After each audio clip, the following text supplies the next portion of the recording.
Kusangana kwatiri kuita zvekare pano pahadzirare 263 pano pachange nchikuzivisai manews updates ezvinhu zviri kuitika munyika yedu yeZimbabwe. Saka uchiri munyowani pahadzirare 263 usubscribe mahara wotena on the notification bell so that patinoramba tichidzoka neamwe manews updates uchange uchingozvionera panapo uchange uchiwana manews updates ezvinhu zviri kuitika munyika yedu yeZimbabwe nguva nenguva. Saka ngatigarei tasubscribe uyezve malikes enyu akatikoshera zvinobatsira kuti video rineri ringe richifamba kune hama neshamwari. Sekuziva kwamunozviita muri yeZimbabwe, manews updates epanapa tinoyanawo tikamabatanidza tinge chiitira kuti muwane manews updates akati wandei pasame video. Sekuya kwatinoyanawo tikamabatanidza ingori nyaya 1 asi ma short clip videos akati siyanei. Vadikani, first video ndoda kukuisirai video iriri ndera tingoti Prophet Madungwe. Prophet Madungwe vabuda vachireplya Makandiwa, vabuda vachireplya Prophet Emmanuel Makandiwa maererano nenyaya 1 million challenge. Vadikani, izviso pari kutopisa mavideos andauya nawo so far ese ari kupisa streets social media. Zvisinei, zvinoda kukuitirai dambukusei muchiona video ra Prophet Madungwe vachireplya Prophet Emmanuel Makandiwa maererano nezve 1 million. Ndatimbone this video. Ya, pane zviri kutenderera pa social media zviri kusanganisa nemazita edu zvakataurwa nemunhu waMwari God's General Prophet Makandiwa kuti kana pane nganga kana pane vaprofita vanhu nongatsoni uri vada challenge yakati ngavauye kuchechi kwavo musi weSunday. Let me respond to Prophet Makandiwa. I respect him zvakanyanyisa munhu waMwari, but the challenge tinoi accept, but tinotanga tapinda into the Bible, the spiritual laws. Spiritual laws kana ichishanda kazhinji.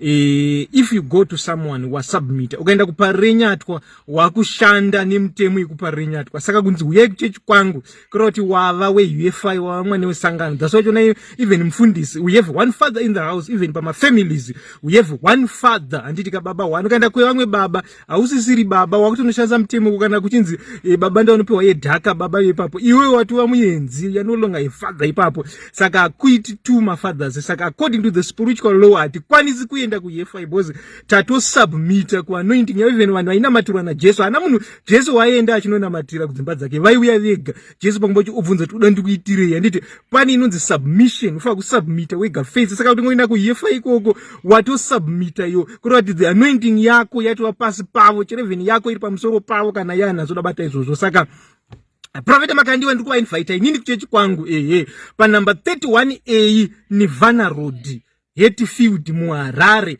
pa Vibrant Legend College kubva na 9 kusvika na 12 ndendiripo papa ndichibata basa raMwari. Saka Prophet Madungwe aiwa takutenda kuti aiwa zvatui kwenyu imimi ndimira titaureka zviri mumo manditi. Saka submission uyai kuno munhu waMwari tiri kushedzai pa 31A Nivana Road, nditi 31A Nivana Road Hatfield pa Vibrant Legend College. Mouya ipapo tokurova kuti chii chiri mukati mehomwe menyu chamuchaisa ichocho. Nditi tichipedza masports, nditi atiende koposi Jesu vaitouya. Saka uyai munhu waMwari takakumirirai kana muri kuda kuti Prophet Madungwe vapedze masports.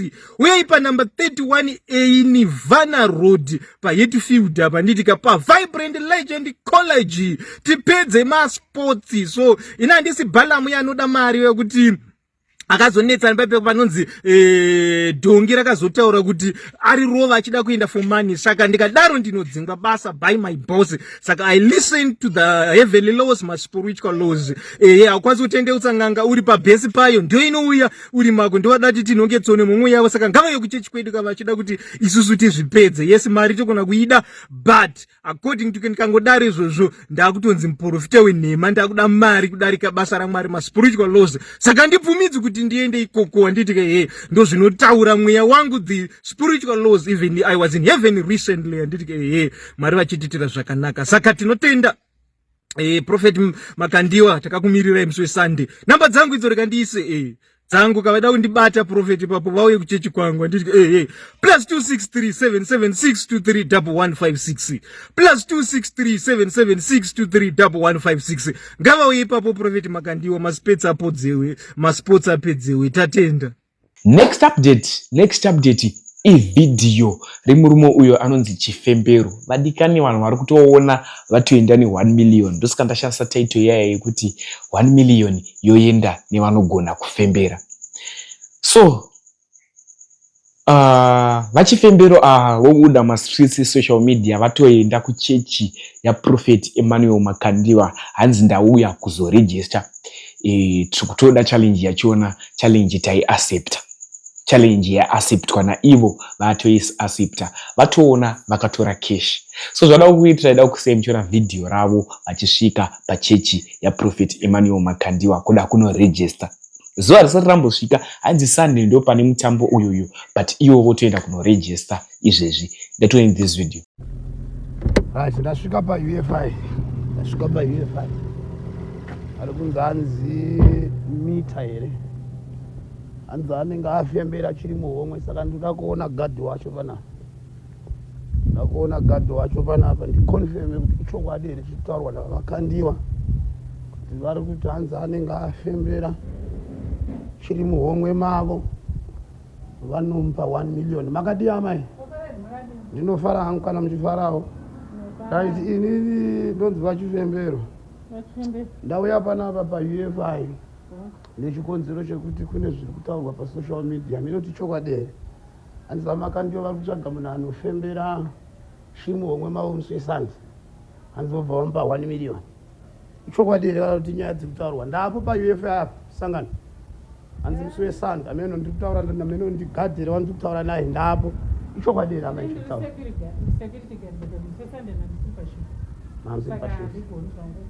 Ndiani andinogona kukonfirma naye because nyaya yazara pasocial media pese. Vamakandi vari kuti hanzi pane mutambo panapa vadaidza vaprofiti vese nen'anga dzese kuti hanzi anenge afembera ndomupa 1 million.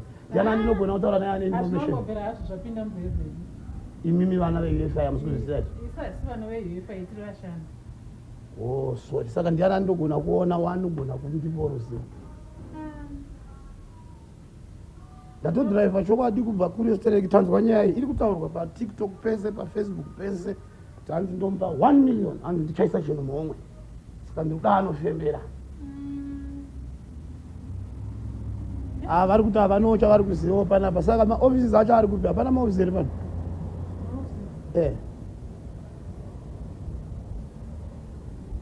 Ndoda kutoona kazveshuwa ndinyoresawo zita rangu. Ndoda kuve pano musi weSunday. Kanyaya kaiyoyo iri kutaurwa iri paTikTok yama handisi kutaura kazvikunyepa. Apa ndina hangu ndikutotora hangu nengirikini rangu vhidhiyo rangu ungatozobude pavhidhiyo rangu. Ndina hangu ndikutora hangu vhidhiyo rangu ndichiti ndiri panapa paUFI. Saka toonani vanotitsanangura nezvenyaya yacho.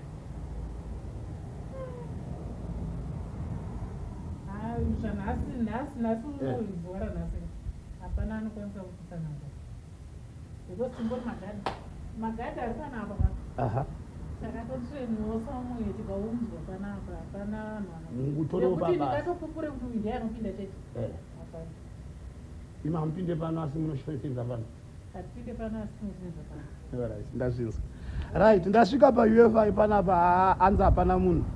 Ndanga ndichifunga kuti pane pari kunyoreswa mazita. Nyaya yatanzwa munogona kuti ndiri kunyepa ichi chikwangwari cheUFI ichi.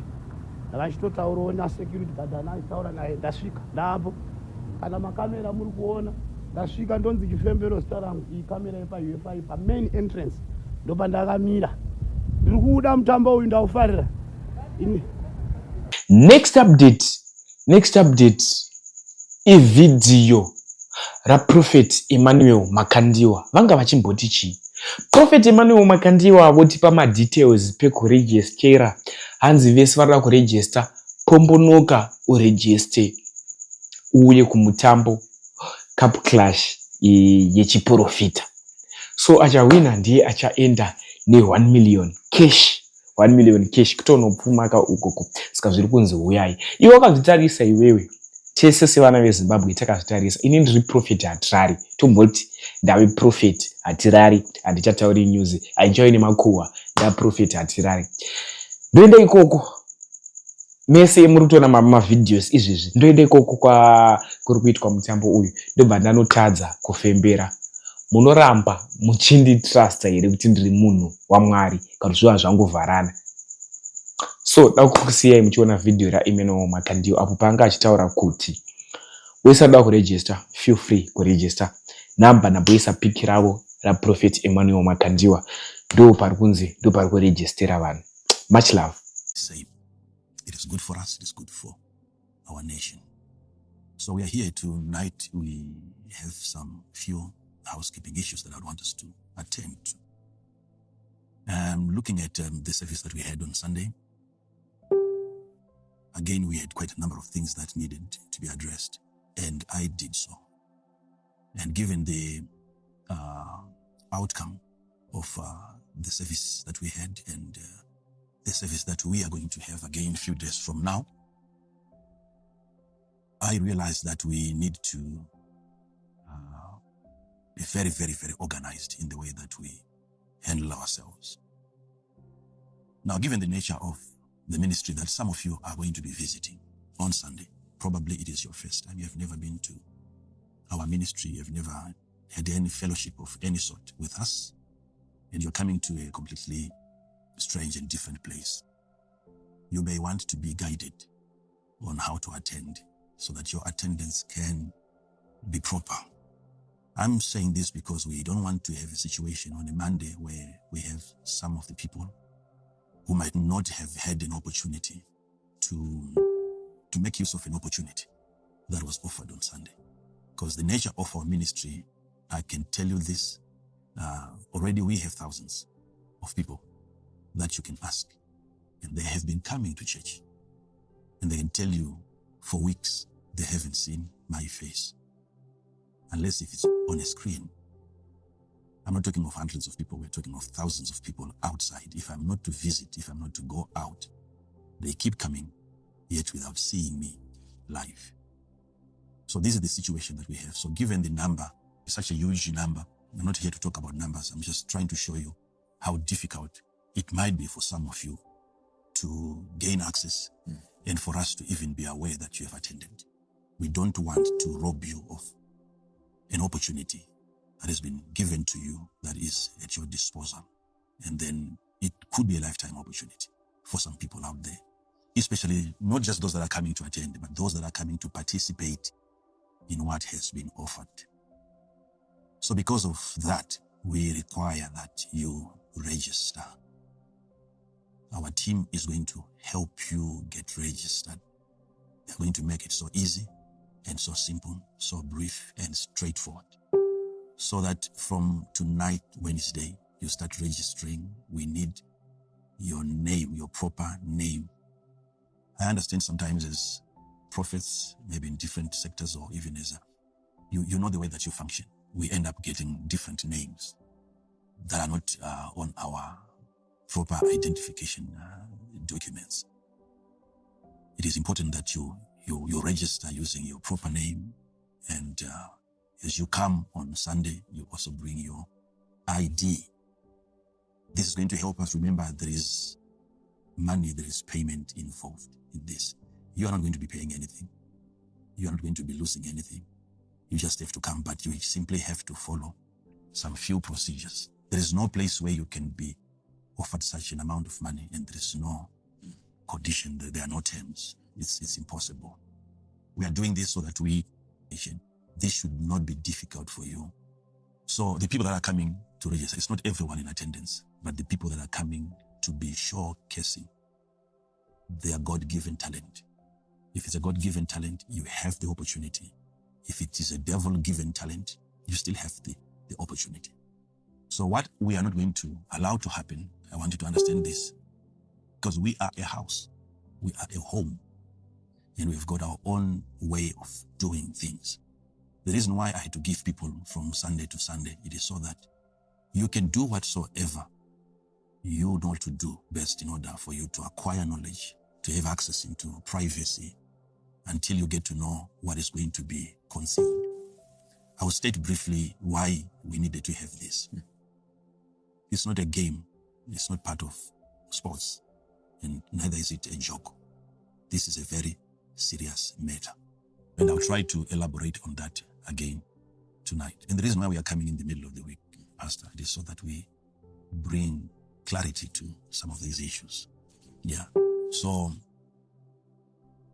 you are going to please make use of the entrance. In any place that you visit, there's always the main entrance. We are going to have our people ready. From that point on, they will receive you properly. You don't have to be confused by anything.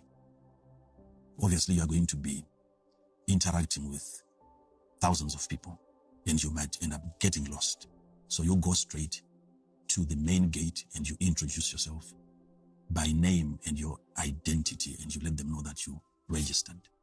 You will have people that will take you through, and they will give you a proper place where you sit, and you wait for an opportunity that you would have come for. So this must not be difficult for you to do. And the reason why we're trying to bring order, it is because also of some of the people that we have seen. I've allowed my team to look into communications. People have been communicating through our different platforms, wanting to have an understanding on how to conduct themselves.